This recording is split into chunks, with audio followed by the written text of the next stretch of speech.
Mr. Speaker, the women of Iran are standing shoulder to shoulder in the streets protesting against the rigged, corrupt Iranian elections. At least that's how it began.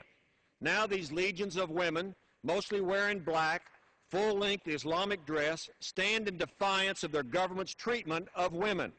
These women have shed their blood, suffered the same beatings and imprisonment as men. Some have sacrificed their very lives. In America, our hearts ached as we watched the video of Nada Agha Sultan. She was shot by her own government henchmen as she walked through the streets. She bled to death in that street, a martyr for democracy in Iran.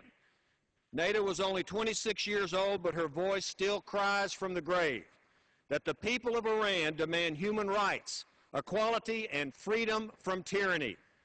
Young women like a girl named Parsi told reporters, and I quote, "This regime is against all humanity, more specifically against all women." She continues, "Lots of girls and women in these demonstrations. They are all angry, ready to explode, scream out, and let the world hear their voices. I want the world to know that as a woman in this country, I have no freedom." The women of Iran have a rich history of fighting for freedom. In the early 1900s in Persia, later called Iran, Britain and Russia tried to rule Persia through a puppet government. In 1906, the Persian people fought the Shah and constitutional republic. They had a Congress called the Mejlis to make their laws. American economics expert Morgan Schuster was appointed to that democratic government in 1911 to organize Persia's finances. At that time, members of the Mejlis were threatened or bribed by Russia with support from Great Britain to disband that constitutional government. Schuster wrote in his memoirs about Persian women who armed themselves and marched on the Congress. He writes about those bold, brave women. Out from their walled courtyards and harems marched 300 women with the flush of undying determination in their cheeks. They were clad in plain black robes with white nets of veils drooped over their faces. Many held pistols under their skirts or in the folds of their sleeves. Straight to the Congress they went. These Persian mothers, wives, and daughters dropped their veils, waved their pistols, saying they had decided to kill their husbands and sons and leave behind their own bodies if the Congress waived in their duty to uphold liberty and dignity of the Persian people and the nation. Because of these courageous women, 100 years ago, the Persian Congress stood firm in their struggle for liberty and freedom for the people.